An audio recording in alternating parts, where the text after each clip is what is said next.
I was working a funfair job when I first found out about appointment setting. At the time, I had no experience and I had no idea what I was doing. And if I'm being completely honest with you, the way I went about it from the start was very wrong. I made every single mistake you are probably about to make, but the difference is I've now built the #1 appointment setting company in this space. I've placed over 100 reps onto quality offers, and I've helped multiple people go from $0 to $3,000 to $30,000 per month with this skill. So in this video, I'm going to show you exactly what I would do and what I would avoid entirely if I had to start from scratch today.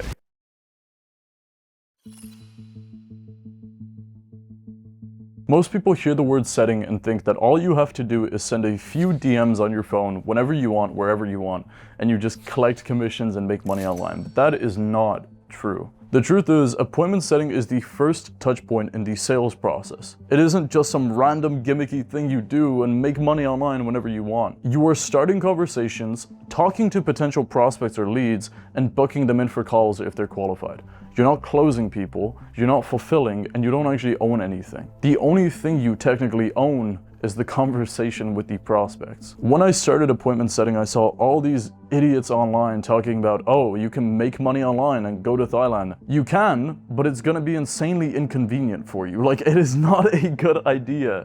That is such a terrible concept. What I want you to understand is that appointment setting is the entry point to the whole online industry. It is not the final destination. The people who treat it as the end goal will make setter money, and they will not go far ever. They will probably just fail, to be honest with you. The people who treat it as like the first step where you can learn skills and learn from people that are doing better than you, work with bigger teams so they can eventually go into closing or management or growth operation, end up being the ones who make like 10K, 20K, 30K, $50,000 per month, and sometimes even $100,000 per month. I have friends who started with appointment setting who are now doing 6 figures per month. And just 2 years ago, they were setting in the DMs, but they weren't going to Thailand trying to live this dream life, because that is not what it is, to be honest with you. When I started to realize that setting wasn't this final step and it was actually like the fundamentals of business, that's when I started to take it far more serious, and that's when I started to move way faster as well. And because of that, here's the very first thing I would do before anything else.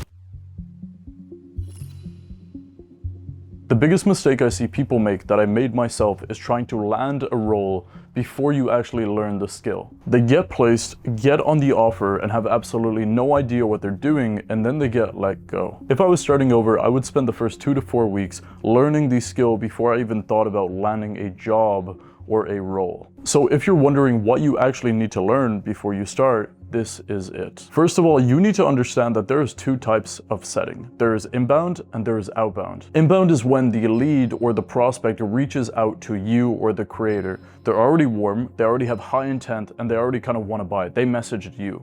The most important thing in that scenario is speed to lead, or like how fast you can actually get back to them. You don't want to make them wait 4 hours if they're already super warm and interested. And the second one is outbound. This is essentially when you are reaching out to the lead or prospect. They're kind of cold, they're not like warmed up or nurtured yet, so you need to have a conversation towards the call in order to get them on a call. This is pretty much the core framework you need to keep in mind when you're booking appointments. It goes intro, qualify, report, goals and pain, urgency, pitch, and post-booking report. I want you to keep in mind that this is not a script I want you to memorize in your head. This is a structure that I want you to understand and eventually make your own. Now let's move on to what actually kills conversations. Number 1, trying to sell in the DMs. Your job is not to sell, your job is to get them on a sales call where they get sold. You're not a closer, you don't have the skill set of a closer. Don't act or try like you do. You're killing the lead. Number 2 is being too dry or overwhelming. If you're too dry, they're not gonna like re-engage with you. And if you're too overwhelming, they're just gonna be like, let me take a step back. Number 3 is using emojis or exclamation marks. There's a lot of AI setters, they suck. So if you're doing this, they're gonna be like, yo, am I talking to an AI? Is this fake? Is this like an automation? I don't really trust it. Number 4 is overcomplicating messages. You wanna talk and act as if you're actually speaking to a 12-year-old. Not because it's a bad thing, but because you're having a difficult conversation they probably don't know too much about. You don't wanna overcomplicate it for them. Number 5 is not qualifying leads. One of the worst things you can do is book in sales calls that aren't even qualified. You're wasting the closer's time, you're wasting your time, and nobody on the team is really gonna be happy with you. Now let's move on to what what good setting actually sounds like. You want to feel as if you are the older brother, as if like you have authority over them, but you still genuinely care. If you're telling them like, bro, I love you, but your breath stinks, here's a piece of gum, they're gonna be like, thank you. But if you're telling them like, yo, come on, let's get on a call, they're gonna feel your commission breath. They're not gonna wanna book in with you. They're not gonna look at you as a source of help. You wanna make sure you feel like you are genuinely the older brother. For context, if you wanna know exactly how to learn and execute everything I just mentioned, I have a full training covering all of the basics of appointment setting, from how to land a role all the way to scaling up. After the video ends, check out the second link in the description and you will find it there. By this point, once you understand everything I've just mentioned, your skill is locked in. The next thing we need to talk about is profile optimization. Most people think the most important part of outreach is the message you send or what you say, but that's not really like entirely true. What you need to keep in mind is that your profile is the first point of contact with this potential recruiter. And what I mean by that is, before they even look at your message properly, they will look at your account. If it looks like a scam page, they will not take you seriously. They probably will not even like feel like your message exists. If you're wondering what a strong profile looks like, it is a professional photo or a very clear photo of your face, a bio that signals what you do and where you're from, and like real proper posts so you look like a genuine human person. One of my students, Caetano, is a great example. He's doing like 3K to 5K per month. He has a very clean, optimized profile, as you can see, and he has pretty much everything we just mentioned. Kind of get the gist of what I'm saying. You just want yourself to look hireable. Once the profile is sorted, let's talk about who you should actually be reaching out to. If there is one mistake I see a lot of appointment setters make nowadays, it is that they reach out to creators who are unqualified or just too big to ever reply. And that is the reason they spend months in the trenches with nothing to show for it.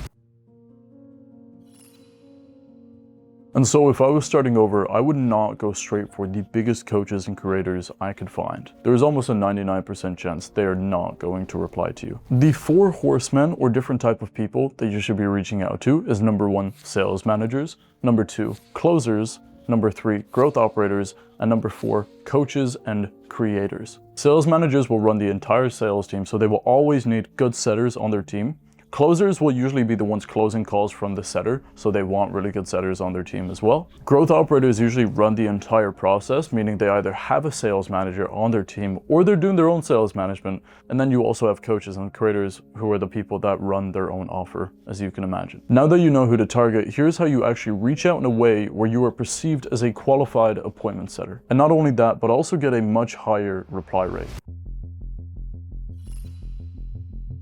See, the last thing you want to do is send copy-paste DMs, wait 2 days, hear nothing, and then just move on. If you do that, you will never land anything, trust me. Now let's say someone says yes and they are an ideal person you want to work with. Before you say yes back, there's a set of questions I would ask every single time, and this is the stage I call evaluating your offer. It is fair that someone said yes to you and you were so excited that you will probably take the first thing that gets offered to you. I did this as well, but what ended up happening is I wasted months on a bad offer, and if I was starting over today, I would evaluate every single offer before saying yes. You want to treat this with a mindset of abundance, not need. So you're asking me, Val, what are these questions? How do I evaluate an offer when someone says yes? The first question you should ask is cash collected per month on average. The big mistake a lot of people make is they ask for revenue and then they don't get the proper answer, therefore they don't really know how to calculate their potential commissions. Number 2 is, how big is the team? If there's a bunch of people on the team, you're screwing yourself over. You have to split up your commissions. It's also just good to know the structure of the team you're going to work with. Number 3 is, are there other appointment setters on the team? Similar to number 2, you're just going to spread your own commissions pretty thin. So you want to make sure it's kind of like less competition, more room for you to grow as well. Number 4, do you post regular content? And also check it out for yourself.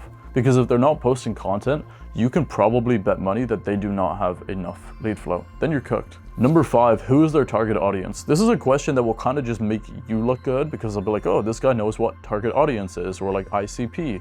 It makes you sound sexy as a setter because they're like, yo, this guy's like pretty dialed. Number 6 is, are you being paid fairly? If you get like 5% commission, that is pretty standard rate. If you get like 7.5%, pretty good.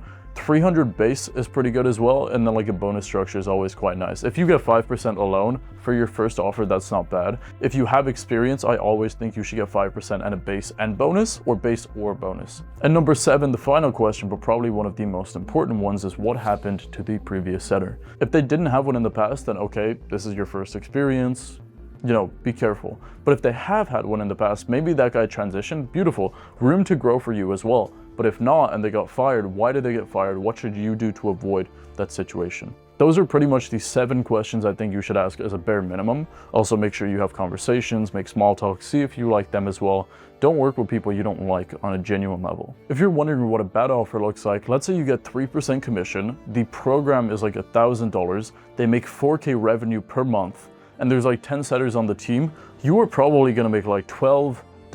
What an offer that actually looks quite good is 5% plus, let's say, $500 base pay. Let's say $60,000 cash collected, $100,000 revenue. Cool, they have $40,000 in split payments coming, and you are the only setter on the team. If you do the math, you are probably making over $3,000 per month. One thing you need to make sure you do is actually do the math. Look at how much they're making, see how much you're gonna make, including base pay or bonus or everything combined, and say, okay, how much am I gonna make? Avoid disappointment. Finding and vetting good offers on your own takes time. And most people end up on bad ones because they don't really know what they're looking for. This is exactly why I built Setters Academy. The offers inside our ecosystem already have better terms baked in than anything you would find on your own. So yeah, if I was starting from scratch today, this is exactly what I would do. I would start by understanding what setting is and where it leads. I would learn the skill before ever going onto landing a role. I would fix my profile, make it look more humanized, and then learn who to target and start outreaching in a proper manner. Once I get a yes, I'd make sure to evaluate the offer before I just take it. It's not complicated at all, and you do not need to make the mistakes I made. You just need to focus on what I said and do it right from the start.